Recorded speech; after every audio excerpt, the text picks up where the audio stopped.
अस्सलाम वालेकुम। आज का हमारा टॉपिक है क्लिनफिल्टर सिंड्रोम्स। लेक्चर को स्टार्ट करने से पहले मैं बताती चलूँ कि आप मेरे channel daily dose of education को लाइक करें, शेयर करें और सब्सक्राइब करें और बेल आइकन पर क्लिक करके और वीडियोस को सिलेक्ट करें ताकि आपको नए आने वाली वीडियोस की नोटिफिकेशन मिलती रहे। तो हमने अपने प्रीवियस टॉपिक में डाउन सिंड्रोम यानी मोंगोलिज्म को डिस्कस किया था। आज का हमारा टॉपिक है क्लिनफिल्टर सिंड्रोम। ये हमारा सेकंड सिंड्रोम है।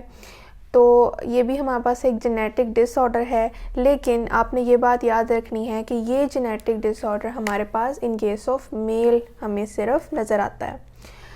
ये इसमें सिचुएशन क्या बनती है कि आपने डाउन सिंड्रोम से क्लाइनफिल्टर सिंड्रोम को डिफ्रेंशिएट करने के लिए ये बात याद रखनी है कि वहाँ पर एक ट्राइसोमी की कंडीशन बनती थी ऑटोसोमल क्रोमोसोम्स के दरमियान, लेकिन यहाँ पर क्लाइनफिल्टर सिंड्रोम में एक्स क्रोमोसोम जो है वो एक ट्राइसोमी बनाएंगे और उस कंडीशन की वजह से क्लाइनफिल्टर सिंड्रोम की सिचुएशन अकर होगी। तो यहाँ पर सेकंड हमारे पास पॉइंट है trisomy of x chromosome. X chromosome हमारे पास वो क्रोमोसोम है जो कि बाद में हमारे पास जाके जेनेटिकली जो है वो रिप्रोडक्शन में इन्वॉल्व होता है और ये ऑटोसोमल क्रोमोसोम से मुख्तलिफ है। और यहाँ पर जो सिचुएशन ट्राइसोमी जो है अकर हुई है वो किस वजह से हुई है? Non disjunction of sex chromosomes. अगर हम बात करें इन सिम्टम्स की तो ऐसा मेल जिसमें हमारे पास ट्राइसोमी ऑफ एक्स क्रोमोसोम अकर होती है वो फिर किस तरह का होगा? वो फिनोटिपिकली मेल होगा यानी एपेरेंटली। फिनोटिपिकली यानी एपेरेंटली हमने ये टर्म डिस्कस की हुई है अपने प्रीवियस टॉपिक्स में।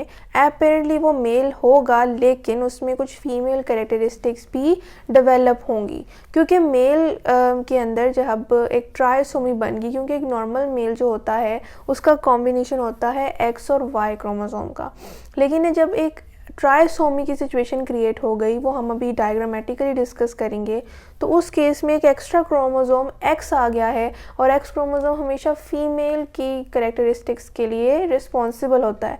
तो जब एक मेल में एक एक्स्ट्रा वो भी एक्स क्रोमोसोम अनवांटेड क्रोमोसोम जिसे हम कह सकते हैं एक एंटर हो गया है due to some chromosomal abnormalities, तो उसकी वजह से क्या होगा कि उस मेल में कुछ इस तरह की फीमेल कैरेक्टरिस्टिक्स होंगी जो कि मैंने 3 पॉइंट्स यहाँ लिखे हैं। Have large breast, small testes with no sperm, यानी कि टेस्टीज होंगी लेकिन उनकी डेवलपमेंट इतनी नहीं हो पाएगी कि वो स्पर्म की प्रोडक्शन कर सकें। Under developed secondary sex characters, यानी कि जिस तरह के एक मेच्योर मेल में आफ्टर प्यूबर्टी कोर्सनेस ऑफ वॉइस है या उसकी थिक हेयर्स की डेवलपमेंट है, ये सब कैरेक्टरिस्टिक्स इसमें कम पाए जाएंगे। और मेल और फीमेल दोनों कैरेक्टरिस्टिक्स होने की वजह से इसे हम फिनोटिपिकली तो मेल कहेंगे लेकिन इसमें फीमेल की भी काफ़ी ज़्यादा कैरेक्टरिस्टिक्स प्रेजेंट होंगी।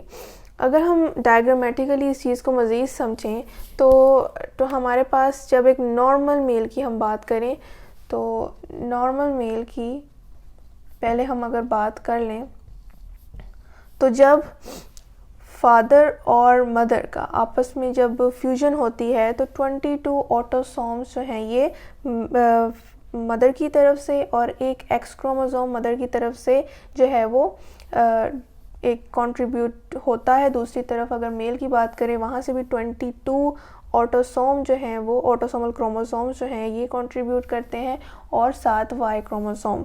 जब 22 ऑटोसोम और 22 ऑटोसोम्स मेल और फीमेल के आपस में मिलते हैं तो 44 ऑटोसोम यानी ऑटोसोमल क्रोमोसोम बनते हैं। अभी भी एक्चुअल नंबर 46 से कम है 2 क्रोमोसोम। बाकी जो एक्स और वाई क्रोमोसोम है यही हमारे पास एक्स क्रोमोसोम्स हैं, ये आपस में जब मिलते हैं तो ये एक एक्स और वाई का कॉम्बो बनाते हैं जो कि एक नॉर्मल मेल है। एक्स और वाई 2 क्रोमोसोम मज़ीद इसमें अगर हम एंटर करें 44 में तो ये हमारे पास जो एक्स और वाई क्रोमोसोम है इससे हमारे पास 46 का नंबर जो है वो डन हो जाता है, रीस्टोर हो जाता है। तो इससे एक नॉर्मल इंडिविजुअल विद 46 क्रोमोसोम हमारे पास आता है। लेकिन अगर ओओजेनेसिस में या स्पर्मेटोजेनेसिस में किसी ना किसी तरह की एबनॉर्मेलिटी अकर हो जाए, क्योंकि हमने देखा ये जेनेटिक डिसऑर्डर मेल में क्रोमोसोम की एबनॉर्मेलिटीज़ की वजह से अकर होता है यानी नॉन डिसजंक्शन। एबनॉर्मल oogenesis को फ़िलहाल हम यहाँ डिस्कस कर रहे हैं, वरना एग भी एबनॉर्मल हो सकता है, स्पर्म भी एबनॉर्मल हो सकता है। तो यहाँ एबनॉर्मल oogenesis की हम बात करें तो ये हमारे पास मेल और फीमेल का जो पूरा हमारे पास कंट्रीब्यूशन है ये एक सेल में प्रेजेंट है। आफ्टर इंटरफेस ये इस तरह से एक दूसरे के होमोलोगस पेयर बन जाते हैं। मियोसिस 1 के बाद ये डिस्ट्रीब्यूट हो जाते हैं into each cell with two sister chromatids of a single chromosome. फिर ये जब इवनली इनकी डिस्ट्रीब्यूशन होती है तो हर एक सेल में एक एक सिस्टर क्रोमेटिड जाती है जो कि मियोसिस 2 की एंडिंग होती है। लेकिन यहाँ पर आप देखिए अनइवन डिस्ट्रीब्यूशन हो रही है, जो मेल की हो रही है यानी स्पर्म जो बन रहे हैं, और या हम इस केस में एग कह सकते हैं, तो वहाँ पर इवन डिस्ट्रीब्यूशन होनी चाहिए थी एग में। लेकिन यहाँ पर देखिए नॉन डिसजंक्शन हो रही है, यहाँ से सिस्टर क्रोमेटिड्स एक दूसरे से सेपरेट नहीं हुए और इवनली डिस्ट्रीब्यूट नहीं हुए। ये सेल के पास कोई भी हमारे पास क्रोमोसोम नहीं आया। तो ये हमारे पास जो गैमीट्स बने हैं ये जब किसी फ्यूजन में इन्वॉल्व होते हैं तो इन्होंने एबनॉर्मल जो है वो इस तरह के इंडिविजुअल्स प्रोड्यूस होते हैं। अगर हम बात करें अगर फीमेल और मेल के केस में, तो जो एक्स और एक्स हमारे पास है ये एक एबनॉर्मल oogenesis की कंडीशन है जो कि इस वजह से अकर हुई। ये हमारे पास जो मैंने पेयर बनाया है ये इसको हमने यहाँ एक्स और एक्स लिखा है, यानी कि एबनॉर्मल फीमेल गैमेट यानी एग। अब जब इसके साथ स्पर्म फ्यूज होगा तो हमारे पास जो कंडीशन बनेगी वो होगी XXY। तो ये हमारे पास मेल होगा, लेकिन उसमें कौन सा डिसऑर्डर होगा? Line filter syndrome.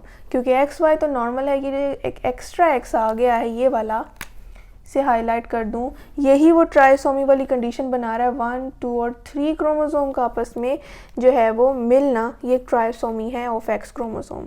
और ये एक्स क्रोमोसोम एक्स्ट्रा है भी फीमेल की कैरेक्टरिस्टिक के लिए रिस्पॉन्सिबल, इसीलिए फीमेल कैरेक्टरिस्टिक्स डेवलप होती हैं उस मेल में। ये सिचुएशन अगर हो जाती है, या हमारे पास एबनॉर्मल स्पर्मेटोजेनेसिस की वजह से नॉर्मल फीमेल एग आ रहा है, लेकिन जो स्पर्म है उसमें एक्स और वाई प्रेजेंट है, यानी उनकी नॉन डिस्जंक्शन अब मेल के केस में हुई है। यहाँ पर जब फ्यूजन होगी तो जो बनेगा कॉम्बो वो भी हमारे पास यही कॉम्बो बन रहा है।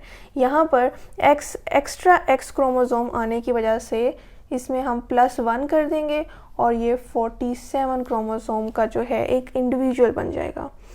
अगर हम देखें तो मेल होता है 48 क्रोमोसोम्स के साथ भी ऑब्ज़र्व किया गया है। 48 क्रोमोसोम के केस में क्या होगा कि 44 ऑटोसोम्स तो होंगे, लेकिन उस केस में 2 एक्स एक्स्ट्रा आ जाएंगे। ये हमारे पास नॉर्मल कंडीशन है, यहाँ 2 एक्स आएंगे।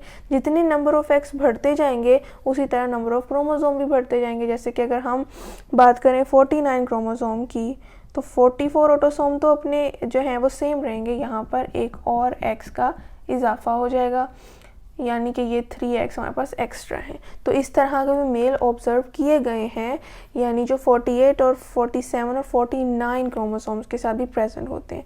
हमने जो सिचुएशन डिस्कस की है वो 47 क्रोमोसोम्स के एक मेल पर्सन की है, जो कि हमारे पास ये है। हमारे पास जो फीमेल के अंदर नॉन डिसजंक्शन है ये कॉमन है, लेकिन ये जो मेल में नॉन डिसजंक्शन है ये एक रेयर जो है ये कंडीशन होती है, बहुत रेयर। तो ये हमारे पास लाइन फिल्टर सिंड्रोम था। आई होप आपको आज की लेक्चर की समझ आई होगी। अगर कोई क्वेश्चन हो तो आप कमेंट में ज़रूर पूछिए, मैं फिर बताती चलूँ कि आप मेरे channel daily dose of education को लाइक करें, शेयर करें और सब्सक्राइब करें, और बेल आइकन पर क्लिक करके और वीडियोज़ को सेलेक्ट करें ताकि आपको नए आने वाली वीडियोज़ की नोटिफिकेशन मिलती रहे। शुक्रिया, अल्लाह हाफ़िज़।